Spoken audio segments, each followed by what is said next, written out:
First, distortion of the most important force for welfare, which are proper incentives to work and to save.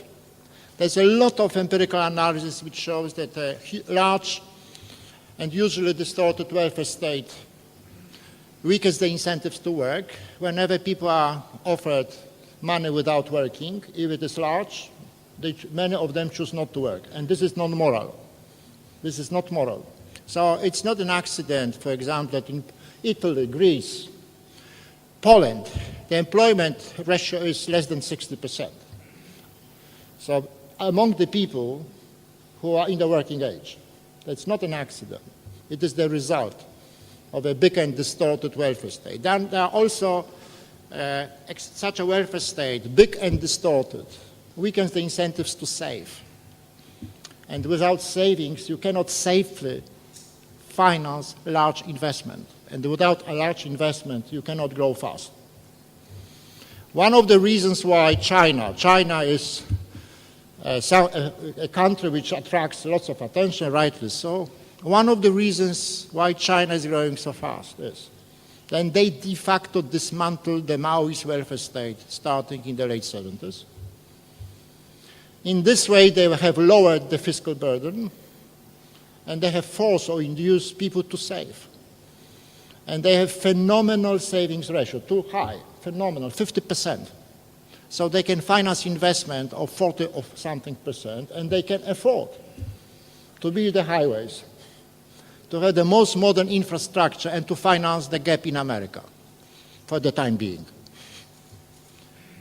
So this is the second, as some sociological investigation has shown, if there are many people who, because of distorted investment, do not work, you have a change in social norms or moral norms. It becomes accepted. And in Germany, there is an expression, Sozialbetrug, social cheating. Even in Germany, it becomes accepted. So you can demoralize the Germans too. As impossible it may seem, it's possible. In Sweden, when I have increased the generosity of sickness benefits, the number of usually healthy Swedes have increased. So you have a misuse of this social allowance. And in some, by distorting incentives, by distorting social norms, in the longer run, it weakens economic growth. And this is a simple scheme. If you start with growing social transfers, I am not speaking of small. If they are small, there is no problem. If they are growing and large, this is the problem. Small welfare state is not a problem. Large welfare state is a problem. And in most countries, there is a large welfare state. So you have growing spending, which requires growing taxes, both through various mechanisms reduce rate of growth. If you have excessive job protection, then you have longer-term unemployment.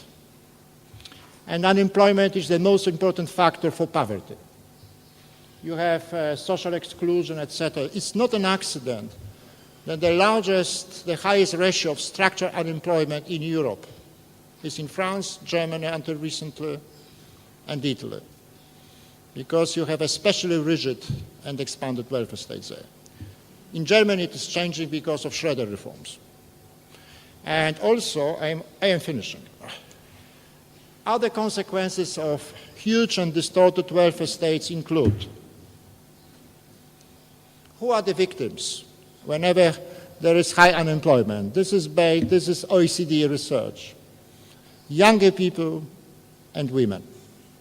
Not male, between 16 and 55, no.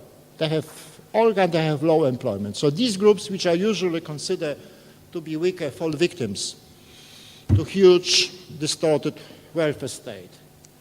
Now, in Spain, I mentioned Spain, you see an explosion of unemployment in Spain during recent 2 years, from 10% to 20%. Who is the victim of that? Younger people, women, those people who are outsiders. In Spain, there was not enough political force to abolish privileges of previously employed workers, so they cannot be fired. And as a result, they push for wage increases. And during the crisis, firms' revenues become less. Wages of the privileged insiders are growing, so that's what the firms are doing, are dismissing those who do not have fixed contracts. They are the victims of social policy, of this sort of social policy. And you have many, many young people without a job. I mentioned the misuse of social transfers. This is just an example, Sozialbetrug, etc. Now, another example which is very rarely noticed of the expansion of welfare state is that it crowds out, reduces the scope of non-state mechanisms, of self-help, family, but also various civil associations. In Britain, for example, if you look history and analysis, there were friendly societies, beautiful organizations of workers, self-help, which was sort of self-insurance, mutual insurance. And before, you see, they had almost 7 million members. And this was crowded out later, largely, because of the expansion of the welfare state. So expansive welfare state crowds out very important component of civil society. And what society emerges from expanded welfare state? Society of clients of the state. You create clients. Everybody is depending on the state, or maybe dependent on that. This is not a good society, I think. Okay, now, as I mentioned before, of growing crisis phenomena, sooner or later, countries undertake reform. If they undertake them too late, this is a crisis. Greek crisis, for example. What kinds of reforms? Well, they reduce entitlements. They try to link social benefits to work. They liberalize labor markets so as to abolish this privileged position of insiders, etc. And these reforms are in progress. And they are even more important because of the financial crisis, which, by the way, was brought about not by the free market, but first of all by huge failures in government policies, including the US. But the myth is that, again, free markets have failed. And politicians have to rescue the markets, which is a very dangerous myth. Okay, now ethical, to end. They are ethical. They are not only economic consequences. I think they are ethical criteria. Expanded, distorted welfare state is just unjust because it makes people who are able to work not working, and they live at the expense of other people. It produces inequalities, which I mentioned, between, say, youth, on the other hand, is non-employed, and all the groups which are employed. It's violating the subsidiarity principle, which is extremely important ethical and economic principle.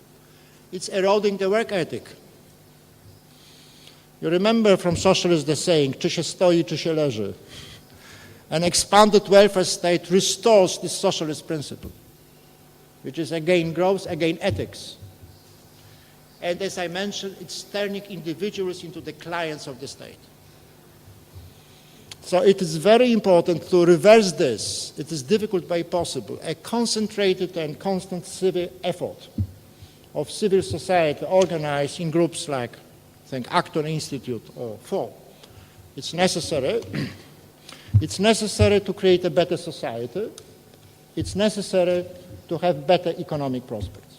Thank you very much.